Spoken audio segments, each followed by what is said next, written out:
আসসালামু আলাইকুম। আমি কবির অ্যাকাউন্টিং হোমের পক্ষ থেকে তোমাদেরকে স্বাগত জানাচ্ছি। আমি আজকে তোমাদের সামনে নতুন আরেকটি ভিডিও নিয়ে হাজির হয়েছি। আমাদের বইয়ের 12তম অধ্যায়ের অনুশীলনীর 1 নম্বর অঙ্কের সমাধান নিয়ে তোমাদের সামনে আলোচনা করব। শিক্ষার্থীরা, তোমরা জানো এই অধ্যায়ের উপর ভিত্তি করে আমি আমার চ্যানেলে এর আগে 2টা ভিডিও আপলোড করেছি। তো সেই অঙ্ক আর আজকের অঙ্কের সমাধান কিন্তু এক নয়। তার কারণটি হলো, আগের 2টা অঙ্কে আমাদের প্রাপ্তি প্রদানটা বের করা ছিল, বইতে বের করা ছিল। সেখান থেকে আমরা ক নম্বরে পারিবারিক তহবিল, আরেকটা অঙ্কে মূলধনজাত ব্যয়, তারপরে খ নম্বরে আয় উদ্বৃত্ত এবং গ নম্বরে আর্থিক অবস্থার বিবরণী আমরা সমাধান করেছিলাম। আজকে আমাদের ক নম্বরে পারিবারিক তহবিল নির্ণয় করতে বলেছে এবং খ নম্বরে সমাপনী নগদ তহবিলের পরিমাণ নির্ণয় করতে বলছে। অর্থাৎ এই সমাপনী নগদ তহবিল যে বের করতে বললো, এটাই কিন্তু আমাদের মূলত প্রাপ্তি প্রদান হিসাব। আর গ নম্বরে আয় উদ্বৃত্ত বা ঘাটতি, এটা বের করতে বলেছে। এখন এটা বের করতে গেলে যে তথ্যগুলো প্রয়োজন, সেই তথ্যগুলো দেওয়া আছে। জনাব আহসান হাবিব মাসে 12,000 টাকা বেতনে একটি বেসরকারি প্রতিষ্ঠানে চাকরি করেন। এছাড়া তিনি একটি কলেজে পার্ট টাইম লেকচারার হিসেবে মাসে 5,000 টাকা সম্মানী পান। অর্থাৎ তার কর্মজীবনে কিন্তু তিনি 2 জায়গায় চাকরি করেন। একটি পরিপূর্ণ বেতন তাকে সময় দিতে হয় একটি বেসরকারি প্রতিষ্ঠানে, এবং আরেকটি কলেজে তিনি পার্ট টাইম জব করেন। 2017 সালের 1 জানুয়ারি তার পরিবারের নগদ তহবিল 2 লক্ষ টাকা এবং ডিপিএস এ জমা 1 লক্ষ টাকা। উক্ত বছরে তার পরিবারের অন্যান্য লেনদেন নিম্নরূপ। এখানে খাদ্য সামগ্রী ক্রয় 30,000 টাকা, বাড়ি ভাড়া প্রদান 80,400 টাকা, দৈনন্দিন বাজার খরচ 24,000 টাকা, আসবাবপত্র ক্রয় 15,000 টাকা, মুদি ও মনিহারি বিল 2,500 টাকা, গহনা ক্রয় 60,000 টাকা, ডিপোজিট পেনশন স্কিমে জমা 24,000 টাকা এবং পোশাক ক্রয় এখানে 11,000 টাকা। আমাকে পারিবারিক তহবিলটা বের করতে বলেছে। শিক্ষার্থীরা, তোমরা জানো যে ক নম্বরে পারিবারিক তহবিল নির্ণয়ের সূত্র, আমাকে বছরের শুরুতে যে সম্পদ থাকে এবং বছরের শুরুতে যে দায়টা থাকে, এই সম্পদ থেকে দায়টা আমাকে বিয়োগ দিতে হবে। অর্থাৎ প্রারম্ভিক সম্পদ থেকে আমাকে প্রারম্ভিক দায়টা বিয়োগ দিতে হবে। তা আমাকে দেখতে হবে যে এখানে কোথায় প্রারম্ভিক সম্পদ এবং দায়টা দেওয়া আছে। তোমরা দেখতে পাচ্ছ 2017 সালের এই যে 1 জানুয়ারি, এই যে 1 জানুয়ারি বলতে জানুয়ারি 1 তারিখে তার নগদ তহবিল ছিল 2 লক্ষ টাকা। এটা একটা সম্পদ এবং ডিপিএস এ জমা 1 লক্ষ টাকা। অর্থাৎ এটা কিন্তু বিগত বছরের সম্পদগুলো কিন্তু আবার এই বছরে চলে আসছে। তাহলে এখানে বছরের শুরুতে সম্পদ কিন্তু 2টা অলরেডি পাওয়া গিয়েছে। নগদ তহবিল হলো 2 লক্ষ টাকা এবং ডিপিএস জমা হলো 1 লক্ষ টাকা। দেখতে পাচ্ছ এখানে 2 লক্ষ যোগ এখানে 1 লক্ষ টাকা। বছরের শুরুতে মাত্র 2টা সম্পদ এখানে দেয়া ছিল, কিন্তু বছরের শুরুতে কিন্তু দায়টা কিন্তু দেয়া নেই। আমাদের বিগত 2টা অঙ্কে দায় ছিল, ব্যাংক ঋণ ছিল বা পাওনাদার ছিল, এরকম দায় ছিল, কিন্তু এই অঙ্কে কোনো দায়টা দেয়া নেই। যার ফলে আমরা ইচ্ছা করলে এখান থেকে -0 দিতে পারি, অথবা -0 না দিলেও কোনো সমস্যা নেই। এখন 2 লক্ষ এবং 1 লক্ষ, এখানে টোটালি 3 লক্ষ টাকা। তাহলে কি হলো, তার পারিবারিক তহবিল এখানে মাত্র 3 লক্ষ টাকা। শিক্ষার্থীরা, আমাদের কিন্তু ক নম্বর সমাধান কিন্তু বের হয়ে গিয়েছে। এখন খ নম্বরে সমাপনী নগদ তহবিলের পরিমাণ নির্ণয় করো। সমাপনী নগদ তহবিলটা হলো প্রাপ্তি প্রদান হিসাব। তাহলে প্রাপ্তি প্রদানটা কেন করব আমরা? প্রাপ্তি প্রদানটা করা হয় তার পরিবারে একটা আর্থিক বছর শেষে নগদ টাকার পরিমাণ কত আছে, এটাই বের করার জন্য কিন্তু মূলত এই প্রাপ্তি প্রদানটা আমাদেরকে তৈরি করতে হয়। তো দেখতে পাচ্ছ ডেবিট এবং ক্রেডিট 2টা সাইড এখানে ভাগ করা আছে। প্রাপ্তি সমূহ টাকা, প্রদান সমূহ টাকা। এখন এই প্রাপ্তি প্রদান করতে গেলে কিন্তু প্রথম কথা আমাদের নগদ লেনদেনগুলো আসবে। এখানে বাকি মানে ধারে অনগদ বলি, এরকম লেনদেন করতে এখানে অন্তর্ভুক্ত করা যাবে না। প্রথম কথা এটা। প্রাপ্তির পাশে পরিবারের যে খাত থেকে টাকা আসুক না কেন, যদি টাকা আসে সেগুলো আমাদেরকে প্রাপ্তির পাশে দেখাতে হবে। আর পরিবারে যে সমস্ত খাতে অর্থ চলে যায়, সেই অর্থ চলে যাওয়া খাতগুলো আমাকে প্রদানের পাশে আমাকে উপস্থাপন করতে হবে বা দেখাতে হবে। এই ক্ষেত্রে কোনটা ব্যয় কোনটা সম্পদ, এটা আমাদের দেখার কোনো প্রয়োজন নাই। যদি আমরা মনে করি অর্থ চলে গিয়েছে, সেটা আমাদেরকে প্রদানের পাশে এখানে দেখাতে হবে। এখন প্রাপ্তি প্রদান করতে গেলে সর্বপ্রথম এই যে প্রাপ্তির পাশে আমার আগের বছরের যে নগদ তহবিল, যেটা পর্যায়ক্রমে চলে আসে, সেই নগদ তহবিলটা আগে আমাকে উপস্থাপন করতে হবে।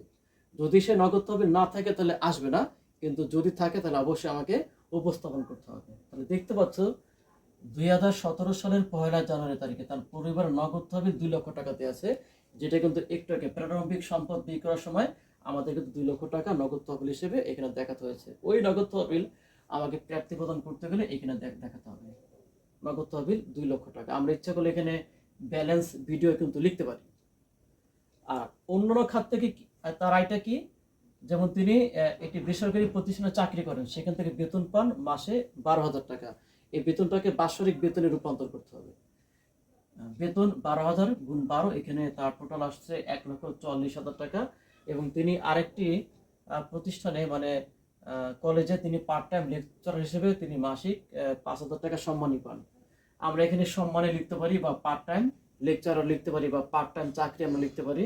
মাসিক যেহেতু পান, বাৎসরিক আসে এখানে 5,000 গুণ 12, এখানে 60,000 টাকা। এই 3টা খাত থেকে তার পরিবারে নগদ অর্থের আগমন ঘটে। এবার প্রদান, এখানে এই যে বলা আছে উক্ত বছরে তার পরিবারের অন্যান্য লেনদেন নিম্নরূপ। দেখতে পাচ্ছ খাদ্য সামগ্রী ক্রয় 30,000 টাকা, তাহলে খাদ্য সামগ্রী ক্রয় করলে টাকাটা চলে যায় প্রদানের পাশে। খাদ্য সামগ্রী ক্রয় 30,000 টাকা। তারপরে বাড়ি ভাড়া প্রদান 80,400 টাকা, বাড়ি ভাড়া প্রদান এখানে 80,400। দৈনন্দিন বাজার খরচ এখানে 24,000 টাকা, দেখতে পাচ্ছ দৈনন্দিন বাজার খরচ 24,000 টাকা। আসবাবপত্র ক্রয় 15,000 টাকা। এই আসবাবপত্র ক্রয় কিন্তু ব্যয় না, কিন্তু পরিবার যখন কোনো চেয়ার টেবিল বা আলমারি বা অন্যান্য আসবাবপত্র ক্রয় করে, তো পরিবার থেকে নগদ টাকা কিন্তু চলে যায়। যে নগদ টাকা চলে যায় বিধায় আমাদেরকে এই আসবাবপত্র এখানে উপস্থাপন করতে হবে। এটা কিন্তু ব্যয় না, কিন্তু প্রাপ্তি প্রদান হিসেবে আমাকে প্রদানের পাশে অবশ্যই দেখাতে হবে। যার ফলে আসবাবপত্র ক্রয় এখানে 15,000 টাকা। মুদি ও মনিহারি বিল 2500 টাকা, দেখতে পাচ্ছ মুদি ও মনিহারি বিল 2500 টাকা। তারপরে গহনা করা এখানে 60,000 টাকা দেওয়া আছে। ডিপোজিট পেনশন স্কিমে জমা, অর্থাৎ ডিপোজিট পেনশন স্কিম প্রতি মাসে ব্যাংকে একটা নির্দিষ্ট পরিমাণ অর্থ জমা দিতে হয়, পরিবার থেকে টাকা চলে যায়। যদি এটা সম্পদ, কিন্তু যেহেতু টাকা চলে গিয়েছে, যার ফলে ডিপোজিট পেনশন স্কিমে জমা 24,000 টাকা। পোশাক করা এখানে 11,000 টাকা। তাহলে এই হলো প্রদানের পাশ। টোটাল প্রাপ্তির পাশে আমার যোগফল আসছে 4,04,000 টাকা। এই টাকাটি আমাকে 2 জায়গায় দেখাতে হবে, অর্থাৎ প্রাপ্তির টাকাটা শুধু এখানে না, এখানে দেখাতে হবে। এই প্রাপ্তির টাকা থেকে প্রতারণা টাকা বিয়োগ দিলে এখানে আমার হাতে আসছে 1,57,100 টাকা। এইটা হলো এই পরিবারে বছরের শেষে এই টাকাটি হাতে আছে। এটাকে বলা হয় সমাপনী হাতে নগদ, নগদ উদ্বৃত্ত, এখানে ব্যালেন্স সিডি, অনেক রকম কথা এখানে লেখা থাকতে পারে। যে কথাই লেখা থাকুক কেন, সেটাকে আমাকে সমাপনী হাতে নগদ হিসেবে ধরতে হবে। শিক্ষার্থীরা, আশা করি তোমরা খ নম্বরের সমাধানটি বুঝতে পেরেছো। এখন আমরা গ নম্বর, অর্থাৎ আয় উদ্বৃত্ত বা ঘাটতি, এটা আমাকে বের করতে হবে। শিক্ষার্থীরা, এখন আমরা গ নম্বরে সমাধানের দিকে চলে যাব। দেখতে পাচ্ছ উক্ত পরিবারের আয় উদ্বৃত্ত বা ঘাটতি নির্ণয় করো। এখন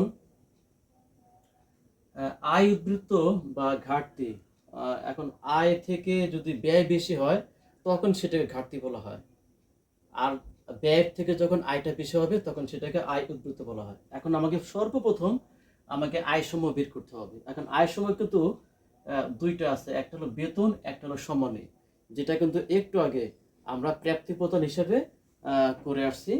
ওই বেতন তার টোটাল বাৎসরিক ছিল 1,40,000 টাকা এবং সম্মানী ছিল বাৎসরিক 60,000 টাকা। অন্যান্য খাত থেকে আয় যদি থাকতো তাহলে তো আমরা অবশ্যই দেখাতাম এখানে। আর সমন্বয় এরকম এক্সট্রা তথ্য দেয়া নেই, অনেক সময় সমন্বয় আয় বকেয়া থাকতে পারে বা অগ্রিম থাকতে পারে, এরকম কোনো তথ্য দেয়া নেই বিধায় সরাসরি দ্বিতীয় ঘরে 2,04,000 টাকা। এবার মাইনাস ব্যয় সমূহ, দেখতে হচ্ছে ব্যয় সমূহ এখানে খাদ্য সামগ্রী ক্রয় 30,000 টাকা সে দেখানো আছে। বাড়ি ভাড়া প্রদান এখানে 80,400 টাকা, এটা ব্যয়। দৈনন্দিন বাজার খরচ দেখতে পাচ্ছ 24,000 টাকা দেখানো হয়েছে। কিন্তু আসবাবপত্র কিন্তু ব্যয় না। আমি কিন্তু খ নম্বর করার সময় কিন্তু বলেছিলাম যে আসবাবপত্র ক্রয় কিন্তু সম্পত্তি, যদিও এই খাতে পরিবারকে অর্থ খরচ করতে হয়, যার ফলে প্রদানের পাশে চলে যাবে, নগদ টাকা চলে যাওয়ার কারণে। কিন্তু ব্যয় যদি বলি আমরা, এটা কখনোই ব্যয় ধরা যাবে না, যার ফলে এটা দেখানো যাবে না। তারপর মুদি ও মনিহারি বিল এখানে 2500 টাকা। গহনা ক্রয় এটা কিন্তু সম্পত্তি, এটা কিন্তু ব্যয়ের মধ্যে আসবে না। আর ডিপোজিট পেনশন স্কিমে জমা 24,000 টাকা, এইটা কিন্তু ব্যয়ের মধ্যে দেখানো যাবে না। পোশাক করা এখানে 11,000 টাকা। এখন তাহলে এই 1 2 3 4 5 পাঁচটি ব্যয় সমন্বয়, এই ব্যয়ের সাথে অনেক সময় বকেয়া বা অগ্রিম তথ্য থাকতে পারে, না থাকার কারণে সরাসরি দ্বিতীয় করা যাবে। টোটাল ব্যয় হলো 1,47,900। আয়ের পরিমাণটা কিন্তু বেশি, 2,04,000 টাকা আয় থেকে ব্যয়টা বাদ দিলে আমার এখানে 56,100 টাকা এখানে এসেছে। এটাকে বলা আয় উদ্বৃত্ত, আয়টা বেশি হওয়ার কারণে। শিক্ষার্থীরা, এই হলো আমাদের গ নম্বর আয় ব্যয় বিবরণী। আশা করি তোমরা অঙ্কটি বুঝতে পেরেছো। এখন তোমাদের কাজ হলো এটা বাসায় প্র্যাকটিস করা। আমরা যত বেশি অনুশীলন করব, আমরা আরেকটি অঙ্ক যখন এরকম অঙ্ক তো বইতে অবশ্যই দেওয়া আছে এবং তোমাদের গাইডেও এরকম অঙ্ক দেওয়া আছে, আমরা অনুশীলন করব। অনুশীলন করলে দেখা যায় কি নতুন নতুন সমস্যা বের হবে। সেই সমস্যা বের হলে আমরা সেইটার সমাধান জানার জন্য চেষ্টা করব। এরকম যদি সমস্যা হয় তাহলে অবশ্যই আমাকে কমেন্ট বক্সে নক দিবে, আমি সেই সমস্যাটা নিয়ে আমি সমাধান করার চেষ্টা করব। এর পাশাপাশি আমি কন্টিনিউ তোমাদের সামনে এই অধ্যায়ের উপর ভিত্তি করে আরো বেশ কয়েকটি ভিডিও আমি সামনে তৈরি করব। শিক্ষার্থীরা, আজকে তোমাদের সামনে এই পর্যন্তই। তোমরা সবাই ভালো থাকো।